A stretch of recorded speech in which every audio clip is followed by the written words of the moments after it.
नमो भगवते वासुदेवाय। नमस्कार दोस्तों, आज के इस वीडियो में हम सुनेंगे माघ मास महात्म्य के 9वें अध्याय का पाठ। इससे पहले की वीडियो में हमने सुना था माघ मास महात्म्य के 8वें अध्याय का पाठ। उस पाठ में हमने जाना किस प्रकार से संपूर्ण जीवन पाप में व्यतीत करने के बाद कुंडल और विकुंडल ये दोनों भाई यमलोक को पहुंचते हैं। वहां पर यमराज ने अपने दूत से कहा, इन दोनों को अपने कर्मों के आधार पर सजा दी जाए। दोनों ही भाइयों ने आजीवन पाप कर्म किए थे, अतः दोनों के लेखा जोखा को देखने के बाद चित्रगुप्त ने एक भाई को नरक और दूसरे भाई को स्वर्ग लोक का अधिकार दिया, उन्हें उस सुख की प्राप्ति का अधिकार दिया। तब विकुंडल जिसे कि स्वर्ग लोक ले जाया गया, उसने कहा, हे यमदूत, आप तो सभी कुछ जानने वाले हैं। आपको तो यह भी पता है कि हम दोनों भाइयों ने सारी उम्र पाप कर्म किए हैं, अतः हम दोनों को सजा भी एक जैसी मिलनी चाहिए। फिर मेरे भाई को नरक और मुझे स्वर्ग की प्राप्ति हुई, ऐसा किस वजह से हुआ, यह आपसे जानना चाहता हूँ। इस पर दूत ने विनम्रता के साथ बतलाया, एक मित्र ब्राह्मण था जिसके संगत में आकर के तुमने यमुना नदी में माघ मास में स्नान किया था, जिसमें पहली बार स्नान करने से संपूर्ण पापों का नाश हो गया और दूसरी बार स्नान करने से तुम्हें स्वर्गलोक की प्राप्ति हुई। इस पर विकुंडल ने यमदूत से कहा, आप कृपा कर बताइए, यमलोक किन लोगों को कभी भी जाना नहीं पड़ता तथा संपूर्ण सुखों को भोगने के बाद वैकुंठ धाम या शिव धाम को कैसे मनुष्य प्राप्त करते हैं। किस प्रकार के मनुष्य को यमलोक के द्वार आजीवन नहीं देखने पड़ते हैं या नरक का कष्ट नहीं देखना पड़ता है। इस पर यमदूत ने उन्हें संपूर्ण जानकारी दी, मनुष्य को कैसे कैसे कर्म करने चाहिए, किस प्रकार का दान करना चाहिए, किस प्रकार मनुष्य का स्नान करने से शिव धाम की प्राप्ति होती है, वैकुंठ लोक में स्थान प्राप्त होता है, और मनुष्य ऐसा कौन सा पाप कर्म करता है जिससे उसे नरक की यातनाएं भोगनी पड़ती हैं। अब आज के इस वीडियो में हम आगे की कथा सुनेंगे और जानेंगे माघ मास महात्म्य के 9वें अध्याय का पाठ। भगवान श्री हरि ने कहा, जो व्यक्ति माघ मास में स्नान करता है अथवा माघ मास के नियमों का पालन करता है अथवा माघ मास के महात्म्य का श्रवण करता है, वह मनुष्य सदैव मेरे द्वारा आशीर्वाद से पूरित रहेगा। वह मनुष्य सदैव मेरी कृपा से आच्छादित रहने वाला है। आइए श्रवण करते हैं। सबसे पहले भगवान श्री गणेश का ध्यान कर लेते हैं। श्री वक्रतुंड महाकाय सूर्यकोटि समप्रभा निर्विघ्नं कुरु मे देव सर्वकार्येषु सर्वदा। ओम नमो भगवते वासुदेवाय।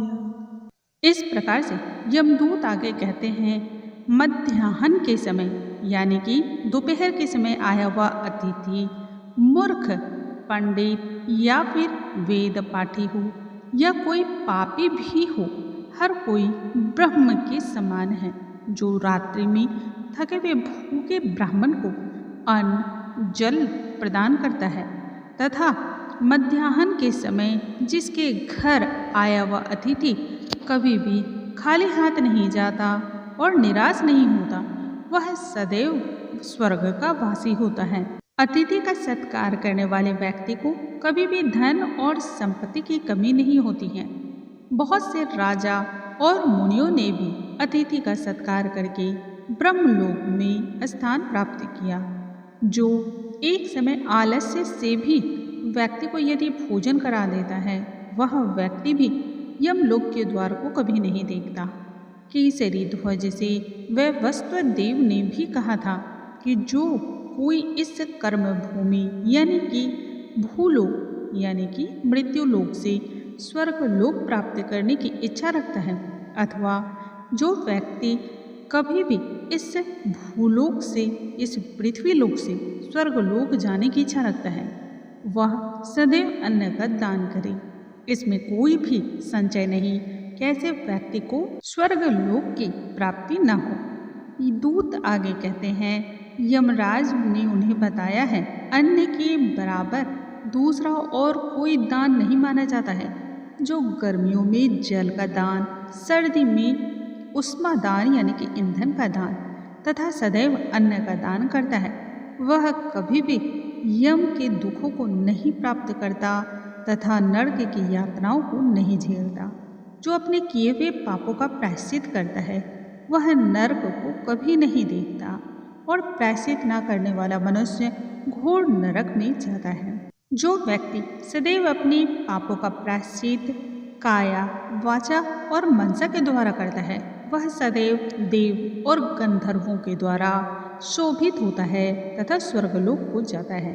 जो व्यक्ति प्रतिदिन व्रत, तप, आराधना, जागरण, कीर्तन, तीर्थ यात्रा करता है वह सदैव जितेंद्रिय है तथा यम जैसी भयानक यातनाओं को वह जीवन पर्यंत कभी प्राप्त नहीं करता।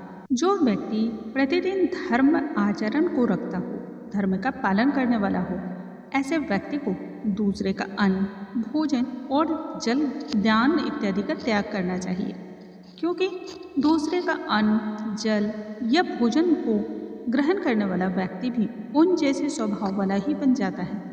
नित्य स्नान करने से बड़े से बड़ा पाप भी नाश हो जाता है। बिना स्नान पवित्रता भला किस प्रकार से प्राप्त हो सकती है?